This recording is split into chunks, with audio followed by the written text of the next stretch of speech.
What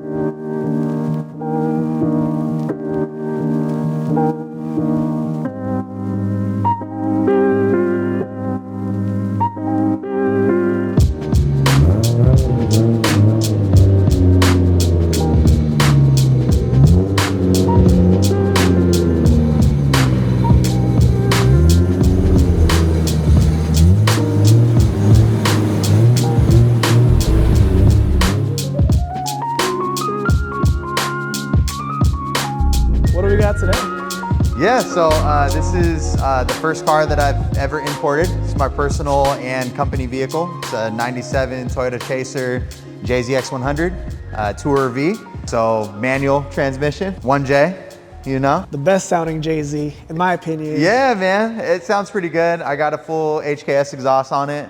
Cleaned it up a lot. When it came from Japan, it looked horrible, so just did some clay bar and buffing and everything. It's pretty dirty right now. I daily drive it. I actually drove it earlier today, run some errands around town and whatnot, so. So you said that it didn't look like this when you got it?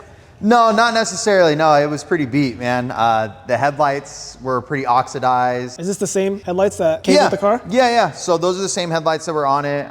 Corners, everything is pretty similar to what it was from when I bought the car. Mm-hmm. I just cleaned it all up. You know, the headlights in Japan, they get pretty beat. Yeah. So just like wet sanded them and. Because these are plastic, right? Yeah, yep. Plastic headlights, yeah, OEM.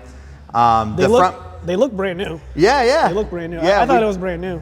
Yeah, we did a good job cleaning them up, me and a buddy of mine, Mark. So we just spent a lot of time cleaning it up. This front bumper is actually pretty cool. It's a Cooney's D1 spec bumper. Okay. So not a lot of Chasers have this front bumper on it. I was gonna say, I don't think I've ever seen this bumper until I've seen it on your car. Right, yeah, for sure. I love the appeal of it. Like it's really aggressive, but it doesn't come out too far, you know? Because like a lot of bumpers, when you have them aggressive, especially if they're like D1 spec or anything like that, you're gonna have to do like, you know, 30 plus 50 mil fenders. Right. So with this look, didn't have to do that. There is a more aggressive Cooney's bumper that I've seen, but this one is like a Type 2 or something like that? Like Type 1, there's different? Yeah, but this one, it pairs up with the OE metal fenders, so I like the way it looks. I think probably one of my favorite things about this car is just kind of how era correct it is. When I brought it over, you know, the first thing that caught my eyes was the SSR Koenigs. Those wheels are, I mean, they're just sick, you know? I mean, no, you know, hate against guys with the VSKFs and all that stuff, but I mean, it's just, I feel like, and I know we talked about this before, about you trying to either restore or buy new like center caps. Yeah. Personally, I feel like the way it is, in a weird way, like I think it matches. Like the slight like haze, the fog, I think with the way that your setup is, and I feel like knowing you, I feel like this is good. For sure. Yeah, I think it complements the vehicle a lot. I mean, it is a 97. You know, the car's over 25 years old now, you know, and it's like, it's era correct, you know, to have a little bit of oxidation of the wheels and a little bit of the, you know, the sticker missing on some of the wheels. And I think it looks good. You know, it's raw. This is what it is, you know. I enjoy driving it. I don't baby it by any means. You know, I get on it. I'll do some spirited driving, we'll call it that, you know, on some on ramps or off ramps. One thing I like about like your style, I guess.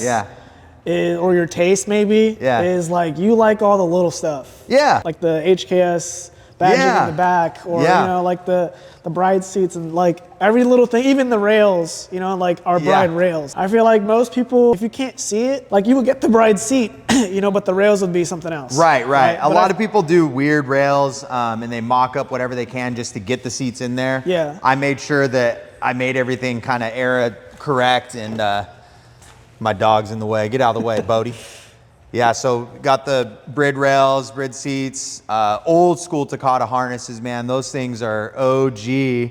People that know me, like I've had those since I was probably like 21 years old. And I know that they're not technically safe anymore. I mean, but I feel like when you think of like JDM seats, you know what I mean? I feel like the green Takata harness is what comes to most people's minds. Yeah, most definitely. The bride backpacks. Yeah. But like that's the image, right? Is like the original kind of like the old school JDM look. Exactly. One of the things that I got right off the bat was just the OEM window visors. I think what I love about like these OE rain guards is on chasers, a lot of people may not know, but JZX100 specifically versus like the Toyota Cresta, which is on the same chassis, the chaser has frameless doors. So these visors are kind of weird. You know, a lot of visors you'll see like on the Hilux over there where they're more aggressive and big and bubbly.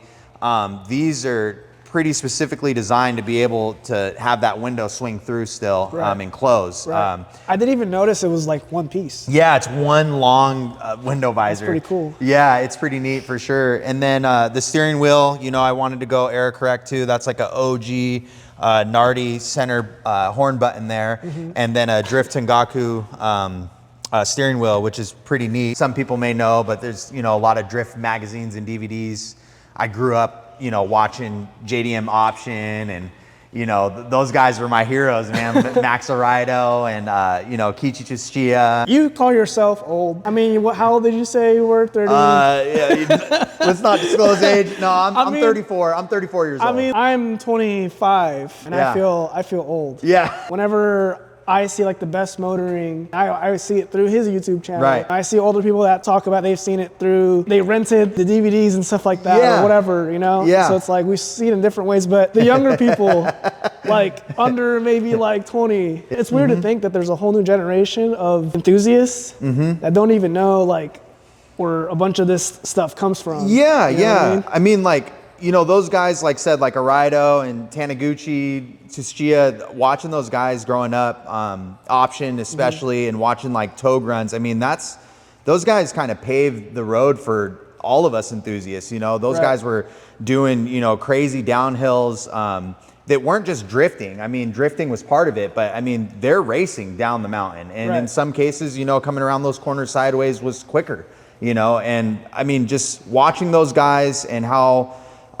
passionate they were about the cars they were in. You know, it wasn't just a race car to them. They loved the cars, you know, and you can tell with just the things that they did to their cars, you know. And I think that that's like deeply rooted into everything that I got going on right now in my life and with my cars. It all circles back to that, you know. It's just that passion and enthusiasm that I have of Japanese cars, you know, and Japanese car culture, you know. One of the things that I really like about this car is how clean the interior is. It's pretty clean. I haven't detailed it, like you're seeing it raw, you know. I haven't vacuumed it out. I have my dog Bodhi in there, and he goes with me everywhere, you know. As much as I love my Brid seats, with like my dog goes with me. Like the old school like stereo. Oh yeah, dude. I don't even know what goes in there. It's not like a standard like tape, but does it work? Yeah, it all works. I don't know what goes in there, you know? The shift knob in there. Yeah, I've noticed that too. Yeah, that's a truss knob. I think you can buy those new. Wait. For the kids that don't know. Yeah. What is truss called in America? Greddy. Yeah, okay. Yeah, there you go. I feel like a lot of people don't know. Yeah. Or like, they'll be like, is Greddy a ripoff of truss? You know? Oh my gosh. I mean, like, okay, I'm not gonna lie. I'm not gonna lie. When I was first kind of getting into everything, obviously, you know, you hear a Greddy and you hear a truss, but for some reason I never put those two together. Yeah, and then like, there was a time where I saw like I don't know, like an intercooler or something. Right. And it said truss. Yeah. You know, but it was like, it looked exactly like the Greddy version. Yeah. I don't know why, but I realized it was like the same. My buddy was here earlier and pointed it out, is like the old school Apexy Power FC. Like, I know Link is where it's at. At some point in time, I'll probably upgrade to that. But if it works. It does work. I think, I want to say his name's Doug at Up Garage. I think he can still kind of tune these.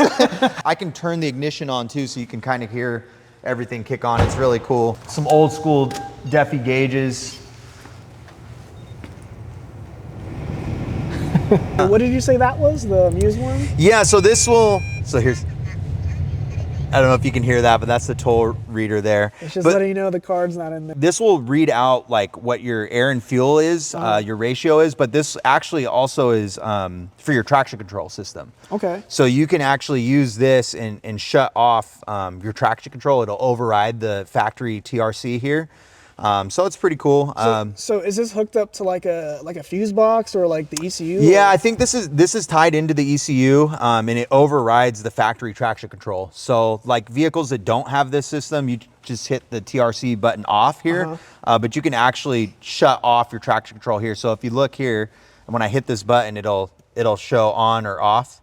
So you can turn off your traction control through this system here. Why would you turn off traction control? I mean, I don't know, man. I don't know. I don't know what you're talking about. I bring a lot of cars over from Japan. That's part of what I do now is my business is Tacoma Imports, and I bring cars over from Japan so that, you know, other people here can enjoy those cars, you know, and fellow enthusiasts can get those dream cars that, you know, they grew up watching and things like that. But one of the things that came in another chaser, and I robbed it, is the cup holder, the OE cup holder. It's removable. It is removable, and it's little things like that for me that just, man, they just make me so happy. You know, I brought over another chaser, and I'm like, it has the OEM cup holder. Like, I'm definitely robbing that. It's better than an ashtray. Yeah, for sure. You know, some of the other things that are cool about JZX100s is I love the carbon inlay throughout the interior. You'll see it on the door cards, as well as throughout the dash here, like the center bezel console that goes around the like stereo this? Here. Yeah. So this is OEM? Yeah, this is actually OE. And I thought this was like a stick-on. Yeah, a lot of people do. And it's funny. Mean to disrespect. No disrespect, man. It's, you know, I mean, this thing to a lot of people is like a Camry. So, you know, that is disrespectful when they say it's a Camry. But that is pretty cool. I did not think, at least like in a car like this, from this era, to have that would have, you know. Yeah, man. And I was actually in a forum the other day, and there's some guy, he was talking about this, and he wanted to get the black carbon. He's like, I have the yellow carbon inlay in my car right now, and I want the black carbon.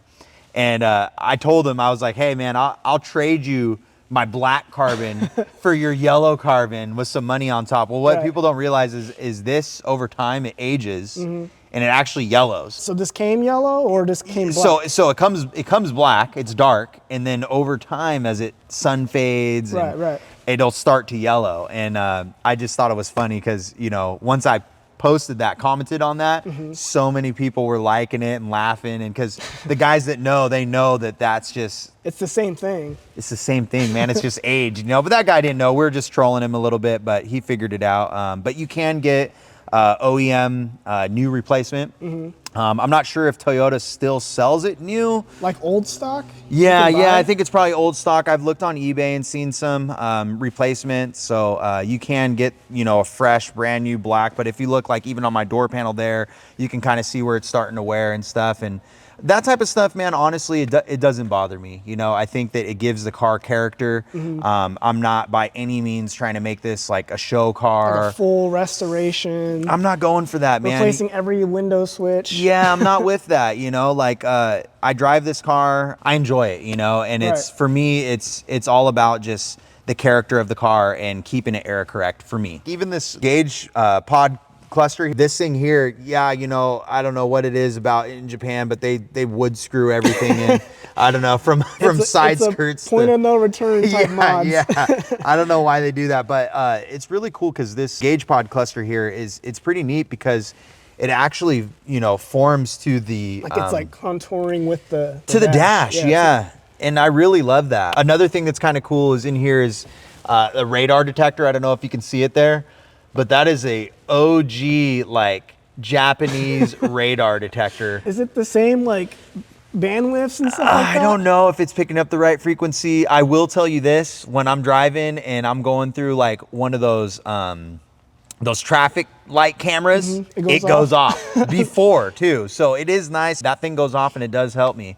But driving down the freeway, sometimes I got to pull the power plug out because it just be going off. I don't know if it's picking up, you know, like 18-wheelers or what. But yeah, it starts to pick up everything. Do you mind if we look under the hood? Yeah. You could pop the hood.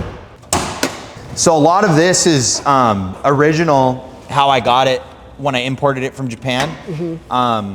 I think that who had it, it was really tastefully done. I love what they did here. You know, like, obviously these guys were street drifting this thing. I mean, it's just... I don't know what makes you say that. It's just the little things that, like, in Japan, like they do, like, I'm sure they have access to whatever parts they want, you know. I mean, it just depends on the level that they're trying to take it. But I think what I love about Japanese car culture, especially when it comes to like street drifting and things like that, is the little things that they'll do that are still functional, but on the more affordable side. Like this here, like people who don't know, they're just clowning this. And they're just looking at this going, what in the hell is that, right? And so what is that? So this actually, what they're doing here is they're trying to shield this from the exhaust manifold and the turbo manifold to keep it from overheating your fluids. So what fluid is that? Like a? So this is going to be your brake fluid here. This obviously, you know, for people that are mechanically inclined enough, you can look at it and tell, you know, they did a SARD fuel rail and upgraded fuel injectors. It has a SARD fuel pressure regulator and hard line everywhere. Oil catch can. It's just little stuff that they've done that kind of helps with performance and keeping the engine cool and clean, you know. There's an aftermarket turbo here. I'm not sure what it is. Even Nick Chanel, my boy, we've looked at this and he doesn't know what it is. I'm not sure, but it gets down, you know. And that's the most important part. Yeah, if it's not broke, don't fix it. You know, I haven't had any issues with it. I haven't had any failure or nothing, so I kind of left it the way it is. It has an HKS blow-off valve that's probably older than I am, but it's pretty cool, man. Just everything that they've done, the HKS intake filter there, just little stuff like that. You know, when I got this car, I had to go over everything. You could see a lot of the couplers here. Throughout, even in the lower side here, on the intercooler, on the hot and cold side, I had to replace all those. They were cracked and just, you know, frayed from heat. This car, I did a lot of like just meticulous things like that right off the bat. I mean, it had so many vacuum leaks. Like, I mean, I couldn't even begin to try and chase one. Like I just got to the point where I was like, forget it. Like I just started pulling all the vacuum lines up and just getting new ones and replacing them. I did spark plugs, coil packs, valve cover gasket, gaskets, a bunch of little stuff like that, you know, over time. This radiator obviously has seen better days, but what's really cool about this, it's hard to see there, but this is like an OG Koyo radiator. Yeah, like super nostalgic, old school, like before they started doing the cool, like. It's not even the same logo anymore. No, it's not. That's an old school logo there. And it's pretty neat. It's little stuff like that to me that just does it for me. And like this, I don't know why. This is the dark side, Nissan. Well, why is that the dark side? I think I'm kind of a Toyota guy, but now. As we have this right behind you. Oh yeah. To mention, I'm 34 in a 34, no pun intended. So my buddy here, he says they're tighter. So I don't know, but it's little stuff like that. Like, you know, obviously they figured that there's a reason, performance driven, or trying to keep the engine cooler. Or maybe he just lost the cap. No cap. Maybe he just lost the cap. Or like creating lore about the cap, but it could have just been like he lost it and then he found the cap. Yeah. Everything that was done around this car was just done with a purpose, for function. It's a purpose-built vehicle. 100%, man. And you know, it's got its little flaws here and there, you know. And of course, like I said, I've thought about, I could take it to a body shop, I can get it cleaned up, I could get it resprayed, I could do this, that, and the other, but I just like how raw it is, and I don't know who it is that, you know, obviously built this car, but they were passionate about it. They cared about the car, and so I kind of want to keep their character alive in this car, you know, and just kind of leave it how it is, you know. Right. Once things start to fail, hopefully they don't, but if things start to fail, then of course, you know, I'll start to address it. You know, the radiator kind of does bother me a little bit. Like I'm like, I want a new radiator, but if it's not broke, don't fix it. You know, it doesn't overheat. It runs cool. Even when I'm driving aggressively, like I've never had an issue with it. So I'm just not even going to mess with anything until it starts to give me issues. You know, one of the things I definitely want to address, just because I've noticed, is like the rear subframe bushings, and bushings all throughout the vehicle. Like they're starting to crack and get old. Like that's dangerous. Ball joints, things like that. You know, I've seen horror stories and seen people's wheels just, it's not good while you're driving. So those are things that obviously I'm going to do because it's a safety issue at that point. But aside from that, I mean, this car's been solid. It has low kilometers.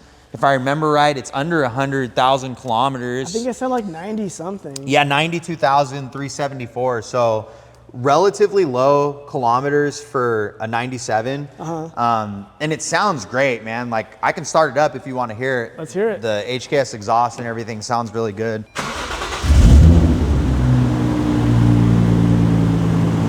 So that's pretty much a cold start. I drove it, but way earlier in the day. So how much power do you think, is it pushing right now? You know, I've never had it dynoed or tuned or anything like that. Like I said, a good friend of mine said that Doug at Up Garage, Doug could probably tune that Power FC. But with everything that's done to it and me driving a bunch of different vehicles, I would say it's up over 300 horsepower for sure. It's probably around 330, 340 is what I would think. I mean, it roasts all the way through second gear and into third, no problem. And it'll roast through third as well. So it gets down. It's got to be pushing 350 at least. But I'll give it a couple little revs so you can hear it.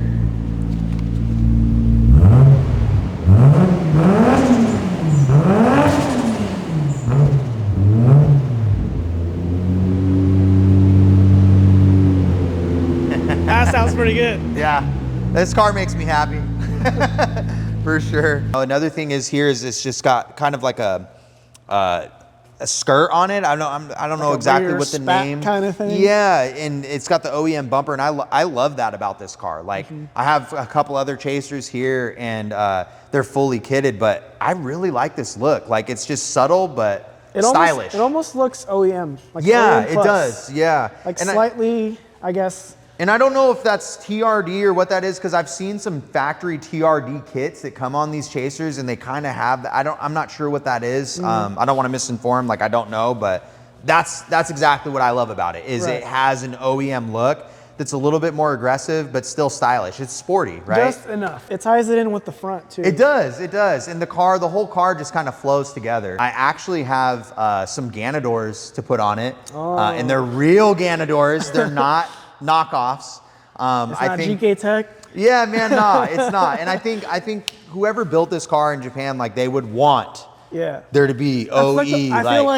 I feel like you have to have Ganadors if you have like a street drift build. Yeah, totally. That's just my opinion. Yeah, no, agreed. Actually, I'll grab them out the box if you want to take a look at them. Let's see it. Yeah. Let me go grab them. I'll be right back. Found these on Facebook Marketplace. The guy was super into Toyotas. He didn't want to get rid of them. Like he told me straight up, he's had these for like, I think he said like 10 years. And this is like original packaging and everything. Original packaging. Original hardware, stickers. All the factory original like hardware that came in the box and everything. And what's really neat about all this stuff. Can't use that. Yeah, probably not. It probably won't adhere to anything, but it looks cool. A lot of people don't know, and I was unaware too, but all of this stuff actually has serial numbers attached to it. So like from the manual, the install manual, to the mirrors themselves, they all have serial numbers attached. And so that's how, I think that's probably not just like for part purposes, like part number reference and all that, but also for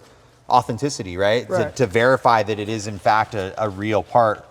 From Ganador. I did have these painted. When I got them, they were, I guess like a base primer that came from like the factory. It's cool because you can see in here, if you look, it's kind of hard maybe to focus in right there, but JZX100. I like how you kept it the way like, I guess the previous owner envisioned it, but you also did your own stuff that complements kind of the original vision, you know, like with the mirrors and stuff. People that have builds here, like let's just say a JZ build here, you know, they wouldn't put a Blitz intercooler. Yeah, probably not. Because there's probably, you know, better ones out there. Or, you know, usually like American brands and stuff like that. Nowadays, like, I feel like a lot of builds in Japan have a lot more, you know, like Garrett turbos instead of HKS turbos and stuff. Yeah. But I think I think the build, it depends on the build, right? Yeah. And if you're going, I guess, just strictly for power, then obviously get what's best. Right. But I feel like if you're going for like a type of style, like a stylistic build, I feel like you have to have,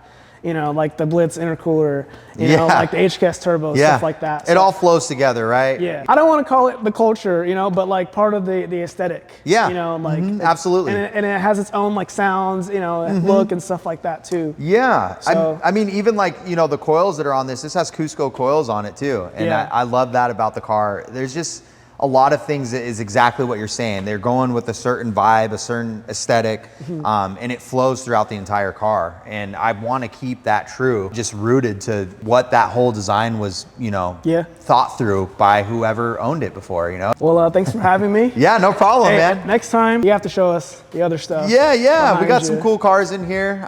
Be glad to go over and show some of the others. And yeah, you're more than welcome to come by anytime. And I hate to be the guy to say it, but you have to like and subscribe to see all the other stuff, because I want to see the other stuff, but we can't do it unless you follow up with us. So for sure. But again, thanks for having us, Ricky. Yeah, no problem. And we'll see you in the next video. Yeah, sounds good. I look forward to it.